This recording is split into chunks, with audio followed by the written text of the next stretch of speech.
এ ভাই শুনছো, আব্বা তো আমাদের নামে চেয়ারম্যানের শরীর কাছে বিচার দিচ্ছে। বিচার দিয়ে আসলে কি হবি রে? আমরা কি করবো না করবো সেটা কি শামসু ঠিক করে দিবি নাকি? সেটা না হয় বুঝলাম, কিন্তু এখন এডুলে যদি গ্রামের মধ্যে সালিশ বসে তখন কি হবি নি? তখন কি হবে মানে? আমাদের বাপের জমি আমরা দুই ভাই ভাগ করে নিচ্ছি, তাতে বিচারের কি হলো?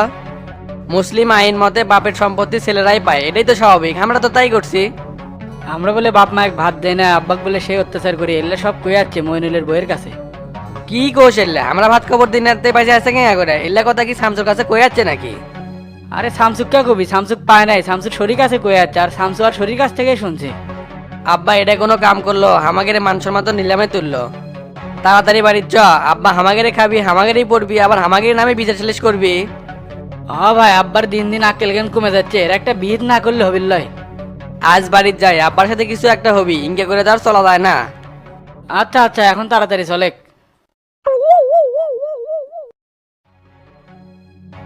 কে আব্বা, তুমি মইনুল চাচার বয়ে কি কয়ে যাচ্ছ? কি আর কমরে বাবা, মনের দুঃখের কথা কয়ে যাচ্ছি। এ বড় ভাই, খালি মইনুল চাচার বউ গায়ে এই কথা চেয়ারম্যান পর্যন্তও গেছে।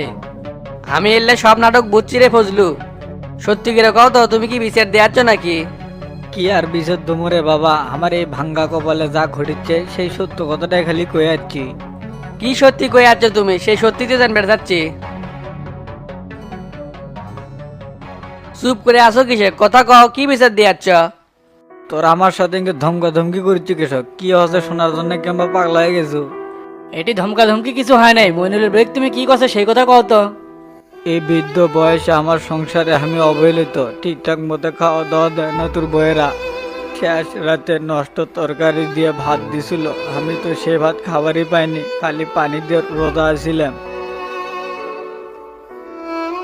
আমার বউ তোমাকে নষ্ট তরকারি দিছে, এই কথা তো আমাকে কও নাই। তোর বউ এক কলাম বৌমা, এই তরকারি তো গন্ধ উঠছে। তোর বউ আমাক কয় কুটি গন্ধ উঠছে, বসালে খান না বসালে ফেলে দেন, আজারে সব নেকামো। আমি তো শুনলাম তুমি বলে প্রত্যেক সাঁজে খাওয়া দাওয়া নিয়ে ভেজাল করো। আমি খাবারলে ভেজাল করি, তোর বই তো আমার সাথে খারাপ ব্যবহার করে, আর এমন এমন কথা কয় এই পেটের মধ্যে অন্ন আর ঢোকে না রে বাবা। আমার বাড়িতে খেলে যদি তোমার পেটের মধ্যে অন্ন না ঢোকে, তাহলে তুমি আজ থেকে ফজলুর বাড়িতে খাও। না না বড় ভাই, আমি এল্লা ভেজালের মধ্যে যাবার চাচ্ছি না। এমনি গোলাপি রান্না করবে রে চায় না, বাড়ির সব কাম হামাক দিয়ে করে লেয়, সেটি আমি আব্বাক দেখভাল কেঙ্কা করে করবো। তার সাথে ভালো হবি তুমি একটা সঠিক সিদ্ধান্ত নাও, তুমি যা করবে তাই হবে। তোকের কাউকে আমাকে দেখা লাগবে লয়, আজ আমি তোকের কাছে বোঝা হয়ে গেছি। যদি সম্পত্তি লেখে না দিলাম নি, তাহলে এত অবহেলা তোরা আমার ওপর করে পালু না হেনি, সেটা আমি খুব ভালো করে বুঝতে পারছি। দেখো আব্বা, এলে কথা নিয়ে বাড়াবাড়ি করো না। তোমার বাবার সম্পত্তি যখন তুমি বাঁচো, তোমার সম্পত্তি তো আমরা পাবো, এটাই তো স্বাভাবিক। তুই কি করছ রে ফজলু? আমি আর কি কমু, তুমি যা করবে আমিও সেটাই কই। আমার বাপের কোনো সম্পত্তি আসছিল না রে, মাত্র 5 কেজি চাল দিয়ে হামাক আর তোর মায়ের আলাদা করে দিছিল।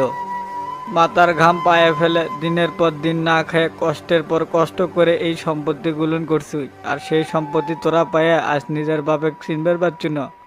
আব্বা, তুমি কিন্তু একটা ফলস কথা বলে। আমরা যদি তোমাকে না চিনলাম নি, তুমি কিন্তু এই বাড়ি থেকে পারলে না হিনি, এতক্ষণ তোমাকে বাড়ি থেকে বাই করে দিলাম নি।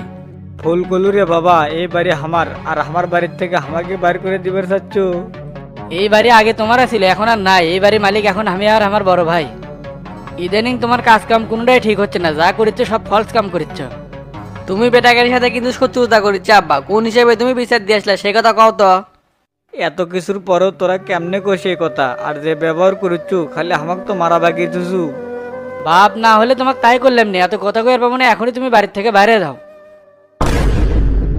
আমারও একই কথা, তোমার ঝামেলা আমি একটা নেবার পারছি না, তার সাথে তুমি কুটি যাবে সেটি যাও। তোরা যে আমার সন্তান, এরে ভাবতে এখন আমার লজ্জা হচ্ছে। তোরা কি আমার সেই দুই বেটা, যার জন্য এত কষ্ট করে আছি সারাটা জীবন? নিজেরা খাইয়ে না খাইয়ে তোকে বড় করছি, পড়াশোনা করাছি, তার প্রতিদিন আজকে ইনকে করে দিল, এটাই কি আমার প্রাপ্তি আসছিল? জন্ম দিছো, বড় করছে, তোমার দায়িত্ব পালন করছে, এটা আমারই ভাবার কিছু নাই। এগুলা নেকামি পেশাল থাও, কোনটি যাবে সেটি যাও তো, এগুলা কিন্তু আমার গায়ে সহ্য হয় না। দেখো আব্বা, এত কথা আমি তোমার সাথে কবার চাচ্ছি না। যেটি যে বিচার দিছো সেটি চলে যাও। দেখো তোমার জন্য তারা কি করে। ওরা আমাদের কি করবি, আমরা কি অগেরে গুনি? দেখো আব্বা, তোমার পেরা কিন্তু আমরা লিবার পারছি না। যাচ্ছি রে বাবা যাচ্ছি, ভাগ্যিস তোর মা মরে গেছে, না হলে এই দিনটা সামলাবার পারলো না, হার্ট অ্যাটাক করলো নি। সালেয়া, তুমি ওপর থেকে দেখো সালেয়া, তোমার আদরের সোলপোল আজ আমাকে বাড়ির থেকে বাড়ি করে দিচ্ছে। তোমার স্বপ্নের ঘর আজকে নরকের পরিণত হচ্ছে। এ বড় ভাই, আব্বাক চলে যাবার কথা, তার পেশাল কিন্তু আমার আর শুনবার মন যাচ্ছে না, না হলে আমি চলে গেলাম এক মুখে। থাক থাক, তোর যাওয়া লাগবে লয়, তোরাই থাক, আমি চলে যাচ্ছি। আর দোয়া করে যাই, আল্লাহ তোকে ভালো করুক।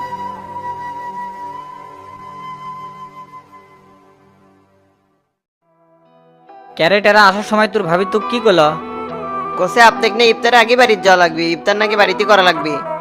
ইফতারে আগে যাওয়ার পাই কি নাই পাই, যে ঝামেলা দেখেছি আগে তো কিছু কর পাচ্ছি না। বেশি ঝামেলা থাকলে বাইরে ইফতার করে নিয়ে এত চাপ লেওয়া যাবে লয়। তা ওস্তাদ, ইউনিয়নের নোটিশ তো জেনে দেওয়া হয়েছে, এলাকার লোকজন তো সেই খুশি হয়েছে।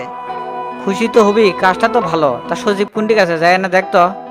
সচিব কলো তার মেয়ে নাকি অসুস্থ, ডাক্তারের কাছে লিয়ে যাবি, সেটি মনে হয় গেছে। ও আচ্ছা। তো ওস্তাদ, আমি আল্লাহ বাইরে থেকে ঘুরে আসি। এই সময় আবার তুই কোনটি যাবো? পাড়ার মধ্যে আল্লাহ চক্কর খাই আসি, দেখি এলাকার মানুষের কি অবস্থা। আচ্ছা যা, বেশি যান দেরি করিস না, ইফতারের আগে চলে আসিস। ঠিক আছে ওস্তাদ, বেশি দেরি হবে নি না, তাড়াতাড়ি আসমুনি।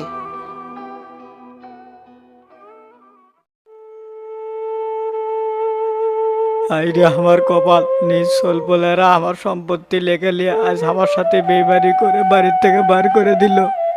কত কষ্ট করে খায়া না খায়া সোলপোলক বড় করছি, তার প্রতিদিন আজ সিংকে করে পেলাম। এখন আমি কোনটি যাবো, কি কর্ম, কিছুই তো বুঝা পাচ্ছি না। না হিংকে করে আর হবি না, শামসু চেয়ারম্যানের কাছে যায় এর একটা সুষ্ঠু বিচার করে লওয়া লাগবি।